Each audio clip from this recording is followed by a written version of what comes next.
There are things of which the mind understands one part, but remains ignorant of the other. And when man is able to comprehend certain things, it does not follow that he must be able to comprehend everything.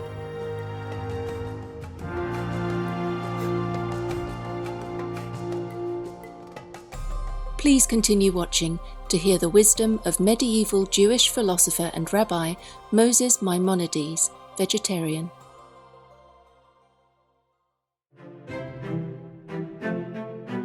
The friendly citizens of impressive Russia like to greet kind visitors like you with "Хорошего дня."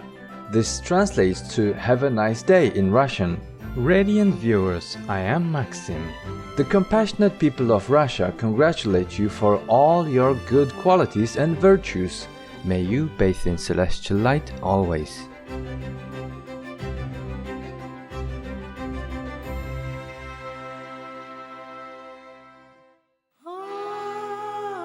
Welcome to Beyond Human Perception, from the Guide for the Perplexed by Maimonides, vegetarian, Part 1 of 2 on Words of Wisdom. Maimonides, also known as HaRambam or Rabbi Moses ben Maimon, was a notable medieval Jewish philosopher, astronomer, physician, and intellectual figure. Born into a prominent family in Spain, Maimonides' path eventually led him to Morocco and Palestine until he finally settled in Egypt, in Al-Fustat near Cairo. Shortly after moving to Egypt, life-changing events prompted him to start his practice as a physician. It was not long before Maimonides became renowned in the area and became the personal physician to the Sultan Saladin, a famous Muslim military leader. He also tended to other patients, lectured before fellow physicians, and became a leader of the Jewish community, teaching and helping its members. Famous works by Maimonides include Mishneh Torah, a commentary on the Talmud, and the Guide for the Perplexed, philosophical discussions regarding theological matters. A revered pillar of the Jewish world, Rabbi Moses ben Maimon also had a significant influence on some great medieval writers and thinkers, such as Baruch Spinoza and Gottfried Wilhelm Leibniz, and made an important impact on the medical science archives. We will now read a selection from Part 1, chapters 27 and 31. In Rabbi Moses ben Maimon's book, The Guide for the Perplexed, the rabbi elaborates on the corporeality and manifestation of the divine, as well the comprehension ability of the human mind.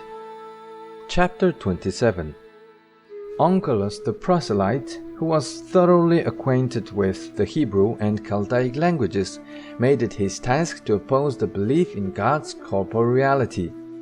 Accordingly, any expression employed in the Pentateuch in reference to God, and in any way implying corporeality, he paraphrases in consonance with the context.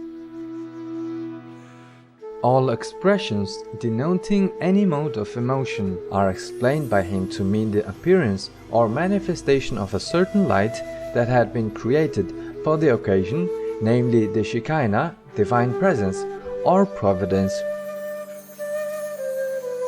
Thus he paraphrases, "The Lord will come down, the Lord will manifest himself, and God came down, and God manifested himself," and does not say, "And God came down, I will go down now and see." He paraphrases, "I will manifest myself now and see." This is his rendering of the verb yarad. He went down when used in reference to God throughout his version, with the exception of the following passage, "I will go down with thee into Egypt," which he renders literally. A remarkable proof of this great man's talents, the excellence of his version, and the correctness of his interpretation. By this version, he discloses to us an important principle as regards prophecy. This narrative begins, "And God spoke unto Israel in the visions of the night, and said, Jacob, Jacob, etc. And he said, I am God, etc." I will go down with thee into Egypt. Seeing that the whole narrative is introduced as a vision of the night, Onkelos did not hesitate to translate literally the words addressed to Jacob in the nocturnal vision, and thus gave a faithful account of the occurrence. For the passage in question contains a statement of what Jacob was told, not what actually took place, as is the case in the words, "And the Lord came down upon Mount Sinai." Here we have an account of what actually occurred in the physical world. The verb yarad is therefore paraphrased, "He manifested himself," and entirely detached from the idea of motion. Accounts of what happened in the imagination of man, I mean of what he was told, are not altered, a most remarkable distinction. Hence you may infer that there is a great difference between a communication, designated as having been made in a dream, or a vision of the night, and a vision or a manifestation simply introduced with phrases like, "And the word of the Lord came unto me, saying," "And the Lord spoke unto me, saying." According to my opinion, it is also possible that Onkelos understood Elohim, God, in the above passage to signify angel, and that for this reason he did not hesitate to translate literally, "I will go down with thee to Egypt." Do not think it strange that Onkelos should have believed the Elohim, who said to Jacob, "I am God, the God of thy father," to be an angel, for this sentence can, in the same form, also have been spoken by an angel. Thus Jacob says, "And the angel of God spoke unto me in a dream, saying, Jacob. And I said, Here am I," etc., and concludes the report of the angel's words to him in the following way: "I am the God of Bethel, where thou anointed the pillar, and where thou vowed a vow unto me," although there is no doubt that Jacob vowed to God, not to the angel.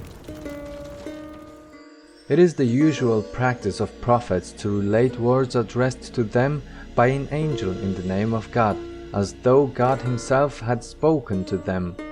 Such passages are all to be explained by supplying the nomen regens, and by considering them as identical with, "I am the messenger of God, of thy father. I am the messenger of God who appeared to thee in Bethel," and the like. Chapter 31.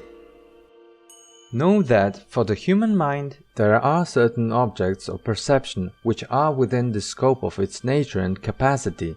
On the other hand, there are amongst things which actually exist certain objects which the mind can in no way and by no means grasp. The gates of perception are closed against it. Further, there are things of which the mind understands one part but remains ignorant of the other. And when man is able to comprehend certain things, it does not follow that he must be able to comprehend everything. This also applies to the senses. They are able to perceive things, but not at every distance, and all other powers of the body are limited in a similar way. How individuals of the same species surpass each other in these sensations and in other bodily faculties is universally known, but there is a limit to them, and their power cannot extend to every distance or to every degree. All this is applicable to the intellectual faculties of man. There is a considerable difference between one person and another as regards these faculties, as is well known to philosophers. While one man can discover a certain thing by himself, another is never able to understand it, even if taught by means of all possible expressions and metaphors, and during a long period. His mind can in no way grasp it. His capacity is insufficient for it. This distinction is not unlimited. A boundary is undoubtedly set to the human mind which it cannot pass. There are things beyond that boundary which are acknowledged to be inaccessible to human understanding, and man does not show any desire to comprehend them, being aware that such knowledge is impossible and that there are no means of overcoming the difficulty. For example, we do not know the number of stars in heaven, whether the number is even or odd. We do not know the number of animals, minerals, or plants, and the like.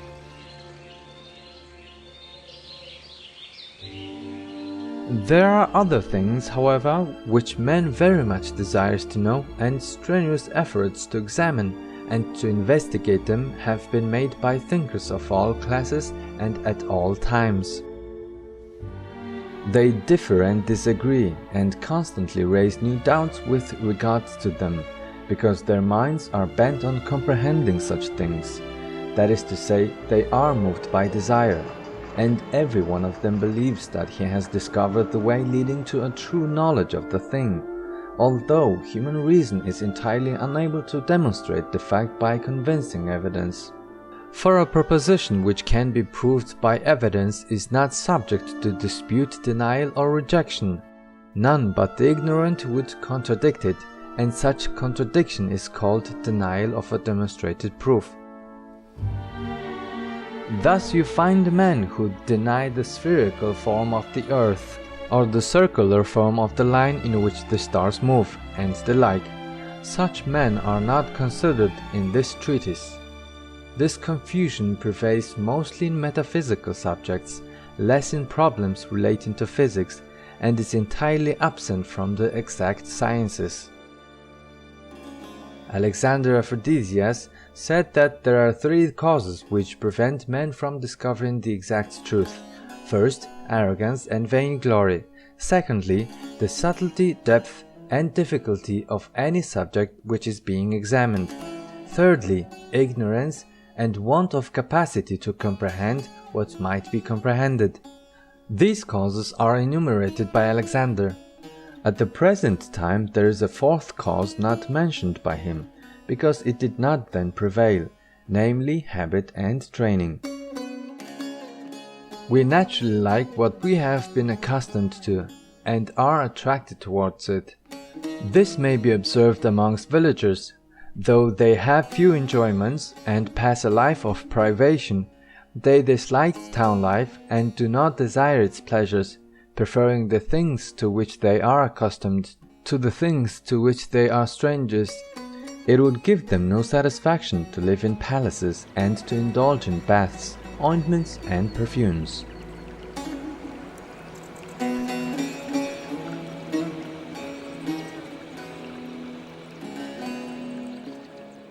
Chapter 31. We naturally like what we have been accustomed to, and are attracted towards it. This may be observed amongst villagers. Though they have few enjoyments and pass a life of privation, they dislike town life and do not desire its pleasures, preferring the things to which they are accustomed to the things to which they are strangers. It would give them no satisfaction to live in palaces and to indulge in baths, ointments, and perfumes. The same is the case with those opinions of man to which he has been accustomed from his youth. He likes them, defends them, and shuns the opposite views. This is likewise one of the causes which prevent men from finding truth, and which make them cling to their habitual opinions. Such is, for example, the case with the vulgar notions with respect to the corporeality of God and many other metaphysical questions. It is the result of long familiarity with passages of the Bible which they are accustomed to respect and to receive as true, and the literal sense of which implies the corporeality of God and other false notions. In truth, however, these words were employed as figures and metaphors. Do not imagine that what we have said of the insufficiency of our understanding and of its limited extent is an assertion founded only on the Bible, for philosophers likewise assert the same, and perfectly understand it, without having regard to any religion or opinion. It is a fact which is only doubted by those who ignore things fully proved. Chapter 32. You must consider, when reading this treatise, that mental perception, because connected with matter, is subject to conditions similar to those to which physical perception is subject. That is to say, if your eye looks around, you can perceive all that is within the range of your vision. If, however, you overstrain your eye, exerting it too much by attempting to see an object which is too distant for your eye, or to examine writings or engravings too small for your sight, and forcing it to obtain a correct perception of them, you will not only weaken your sight with regard to that special object, but also for those things which you otherwise are able to perceive. Your eye will have become too weak to perceive what you were able to see before you exerted yourself and exceeded the limits of your vision. The same is the case with the speculative faculties of one who devotes himself to the study of any science. If a person studies too much and exhausts his reflective powers, he will be confused and will not be able to apprehend even that which had been within the power of his apprehension. For the powers of the body are all alike in this respect. The mental perceptions are not exempt from a similar condition. If you admit the doubt and do not persuade yourself to believe that there is a proof for things which cannot be demonstrated, or to try at once to reject and positively to deny an assertion, the opposite of which has never been proved, or attempt to perceive things which are beyond your perception, then you have attained the highest degree of human perfection. Then you are like Rabbi Akiva, who in peace entered the study of these theological problems and came out in peace. If, on the other hand, you attempt to exceed the limit of your intellectual power, or at once to reject things as impossible which have never been proved to be impossible, or which are in fact possible, though their possibility to be very remote, then you will not only fail to become perfect, but you will become exceedingly imperfect. Ideas founded on mere imagination will prevail over you. You will incline toward defects and toward base and degraded habits, on account of the confusion which troubles the mind and of the dimness of its light, just as weakness of sight causes invalids to see many kinds of unreal images, especially when they have looked for a long time at dazzling or at very minute objects. Respecting this, it has been said, "Hast thou found nectar? Eat so much as is sufficient for thee, lest thou be filled therewith, and vomited." Our sages also applied this verse. How excellent is this simile! In comparing knowledge to food, the author of Proverbs mentions the sweetest food, which has the further property of irritating the stomach and of causing sickness. He thus fully describes the nature of knowledge. Though great, excellent, noble and perfect, it is injurious if not kept within bounds, or not guarded properly. It is like the sweetest food which gives nourishment and is pleasant when eaten in moderation, but is totally thrown away when eaten immoderately. Therefore it is not said, "Lest thou be filled and loathe it," but "lest thou vomit it." The same idea is expressed in the words, "It is not good to eat much nectar," and in the words, "Neither make thyself overwise. Why should thou destroy thyself? Keep thy food when thou goest to the house of God." The same subject is alluded to in the words of David. "Neither do I exercise myself in great matters, or in things too high for me," and in the sayings of our sages, "Do not inquire into things which are too difficult for thee, do not search what is hidden from thee. Study what you are allowed to study, and do not occupy thyself with mysteries." They meant to say, "Let thy mind only attempt things which are within human perception, for the study of things which lie beyond man's comprehension is extremely injurious, as has been already stated." This lesson is also contained in the Talmudical passage which begins, "He who considers four things," etc., and concludes, he who does not regard the honor of his Creator. Here also is given the advice which we have already mentioned, namely, that man should not rashly engage in speculation with false conceptions, and when he is in doubt about anything, or unable to find a proof for the object of his inquiry, he must not at once abandon, reject, and deny it. He must modestly keep back and from regard to the honor of his Creator, hesitate from uttering an opinion, and pause. This has already been explained.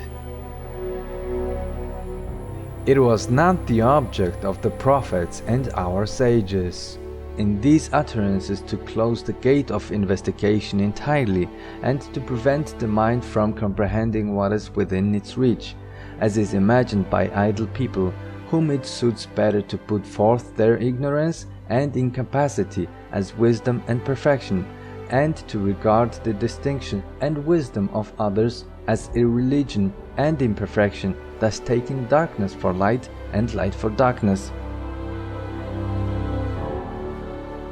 The whole object of the prophets and the sages was to declare that a limit is set to human reason where it must halt.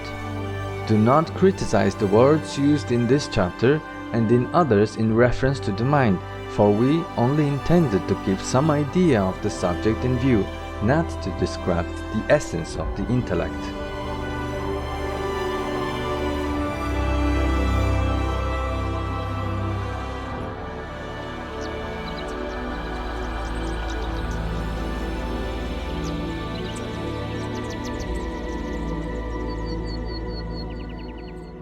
Wise viewers, we appreciate your kind presence for today's Words of Wisdom.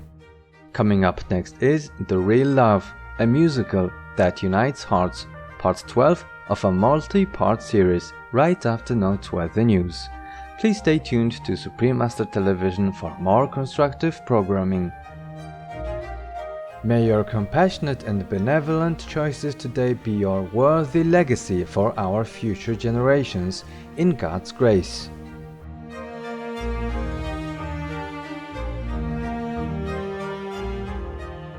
Our programs offer many languages. Please visit suprememastertv.com/schedule and suprememastertv.com/WOW.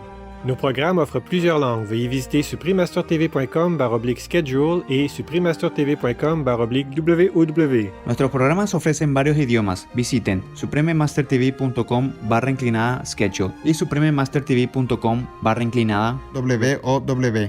저희 방송은 다양한 언어를 제공합니다. 다음을 참고하세요. suprememastertv.com/schedule 그리고 suprememastertv.com/WOW.